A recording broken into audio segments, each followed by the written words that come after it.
మన ఛానల్ని first time చూస్తున్న వాళ్ళు ఎవరైనా ఉంటే లైక్ చేయండి, షేర్ చేయండి. మరిన్ని ఇంట్రెస్టింగ్ వీడియోస్ కోసం మన ఛానల్ తప్పకుండా సబ్స్క్రైబ్ చేసుకోండి. వీడియోస్ నోటిఫికేషన్ కోసం పక్కనే ఉన్న బెల్ ఐకాన్ని క్లిక్ చేయండి.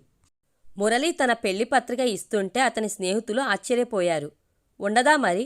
4-5 చోట్ల పెళ్లి చూపులకు వెళ్ళొచ్చి అందులో కొంతమందిని ఓకే చేసిన తర్వాత సడన్గా ఓకే చేసిన వారందరినీ వద్దని నిరాకరించాడు మురళి.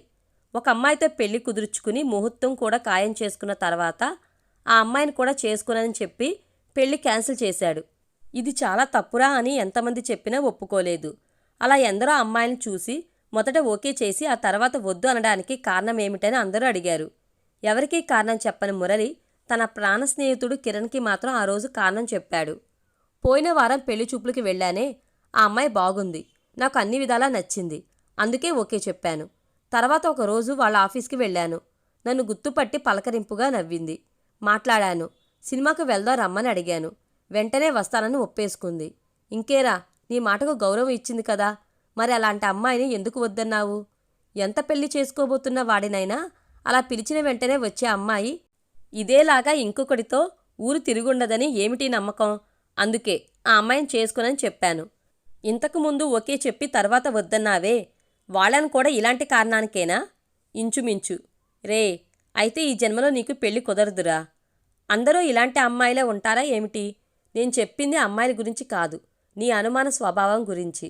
ప్రాణ స్నేహితుడినైనా నువ్వు కూడా నన్నే శపిస్తున్నావా అంటూ స్నేహితుడు కిరణ్పై కోపగించుకుని వెళ్ళిపోయాడు మురళి. అలాంటి మురళి ఈసారి చూసిన అమ్మాయి బాగా నచ్చిందని పెళ్లి పత్రికతో పిలవడానికి రావటం మరి అందరినీ ఆశ్చర్యంలోకి తోయదా? ఈసారి పెళ్లికి ఓకే చెప్పడమే కాకుండా పెళ్లి పత్రిక వరకు వచ్చావు, ఎలా అనే ప్రాణ స్నేహితుడు కిరణ్ అడిగినప్పుడు నేను పెట్టిన పరీక్షలో ఈ అమ్మాయి గెలిచింది అన్నాడు మురళి. పెళ్లి జరిగింది. ఆ రోజు మురళికి ఫస్ట్ నైట్.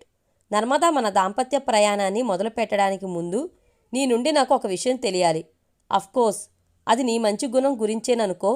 పెళ్లికి ముందు నేను ఎంత బలవంతం చేసినా నాతో సినిమాకు రానంటే రానన్నావు. ఎందుకు అలా చెప్పావో నాకు తెలుసుకోవాలనుంది. పెళ్లి చూపులకు వచ్చి మేము నచ్చామని చెప్పి పెళ్లి ఖాయం చేసుకుని ముహూర్తాలు పెట్టుకున్న తర్వాత కొందరు మగవారు ఏవో కారణాలు చెప్పి పెళ్లి క్యాన్సిల్ అని చెప్తున్నారు, చెప్పింది నర్మద. నేను అడిగిందేమిటి, నువ్వు చెప్పేదేమిటి అన్నాడు మురళి. మీకు అర్థమయ్యేటట్టు చెప్తా వినండి. ఆ మధ్య నా స్నేహితురాలికి పెళ్లి నిశ్చయమైంది. ముహూర్తాలు కూడా పెట్టుకున్నారు.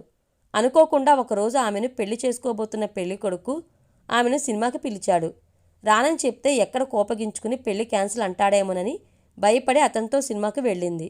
దాన్ని తప్పుగా చెప్పి పెళ్లి ఆపేశాడు. అవునా? ఆశ్చర్యం నటించాడు మురళి. అవునండి, నాకు కూడా అదేలాగానే జరిగింది.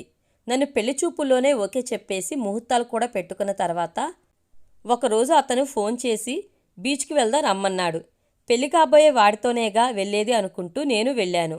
అది తప్పట. పెళ్లి క్యాన్సిల్ చేశాడు. అప్పుడు ఒక నిర్ణయానికి వచ్చాను.